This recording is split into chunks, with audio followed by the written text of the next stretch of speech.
Next up is from Sebastian Linklater. Hey, John, I'm 39 years old, big MCU and Star Wars fan, but my all-time favorite movie of all time is The Dark Crystal. Yes! They've been talking forever about a new Netflix series, and I saw that they just put out the first images from the series. Have you had a chance to see these yet? And if so, what do you think of them? Are you excited for this show?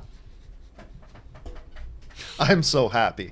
I love The Dark Crystal. I remember I was at this one awards ceremony once, and it was cool. Lots of celebrities there, and it's like, oh yeah, this is great, having a good time. And you know, such and such one of my favorite filmmakers was over there, and such one of my favorite actors over there, and it was cool.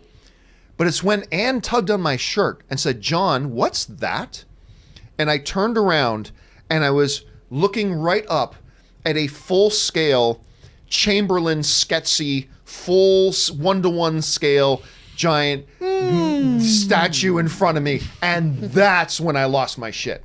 That's when I lost my mind, and I'm like, oh my god, I love The Dark Crystal, and I've been waiting for them to get some new Dark Crystal stuff up and running, Rob, for a while. There was one thing they tried to get going a while ago. It kind of sputtered. Then Netflix came in. We haven't heard a lot about it or from it. And now they've dropped some images, and you can go and find the rest of the images online.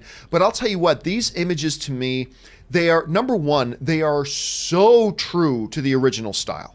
So absolutely true to the original style. And the top here, we've got to look at the Sketsy Emperor, which is awesome. I love the Sketsies. We've got a Gelfling down below that he's apparently just named the Librarian. But everything from the Gelflings to the Sketsies, I haven't seen a look of the Mystics yet. I am waiting to get a good look at the Mystics. But everything looks so 100% true to the original. They've gone all practical, just like the original film. And to me, you know, Rob, I use this term every once in a while that I call tangibilization. Like where something happens in a movie's life process that it's actually now not just a theory, it's becoming more tangible. And this whole, even the Netflix thing, again, I think we might be going all the way back to 2017 when they started talking about this. Now, as it's starting to gain momentum, and by the way, listen to this voice cast that they've already got lined up. Taron Egerton, who's Rocket Man right now, he's Elton John, Mark Hamill, Helena Bonham Carter, Simon Pegg, Natalie Dormer, Jason Isaacs, Keegan-Michael Key, on and on and on. They've lined a great voice cast for this. It's becoming more and more real in my mind. It's actually coming, and I can't believe right now how giddy I am. I just can't believe how giddy I am. Anyway, Rob, your thoughts on first of all, the Dark Crystal in general, but your thoughts about Netflix. Is this a mistake? Could they be ruining the reputation of a great old style thing? Do you think this is a good move? Where are you on this right now? I'm a huge fan of the original Dark Crystal. I think it was 82. Came out in 82. I was a kid. And I really enjoyed it. One of my favorite fantasy film scores. I can hear the theme playing in my head right now. And it was such an achievement. The Jim Henson Company, what they were able to do as far as creating, it was basically a Lord of the Rings-esque show that was all done with puppets.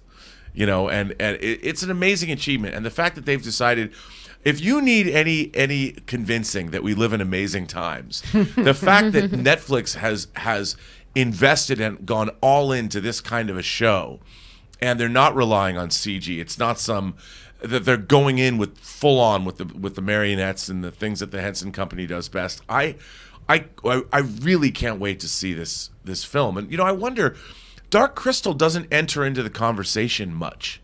You know, you don't hear a lot of people talking about it. The people that talk about it really love it, but you don't hear enough about it. And I wonder if there's going to be sort of a rediscovery. Do younger people watch The Dark Crystal? Like, is it something people watch? I don't know. To me, I've always thought this was gain a new audience play. Yeah. Like, let's introduce something for a new generation, because I don't look. It's darker. It's a little scary. And it's deliberately paced. Yeah, and I don't know that this is, you know, I've got friends who have kids, and it's like they're showing them Aladdin, and they're showing them Lion King. I don't know if a lot of them are showing their kids The Dark Crystal. No. It's not really a kid's piece of material. I used to say to my mom when I got in trouble in high school, I'd go, I hate your whimper. Just like one of I'm the sure that Skeksis. went real well for you. She didn't even understand what I was. She's like, what? I got trial by stone. Yeah. Anyway, what do you guys think about a new Dark Crystal? What do you think about these new images? Were you fans of the original or not? Jump down in the comment section below. I can't even begin to tell you how excited I am about this. I want this so bad. All right,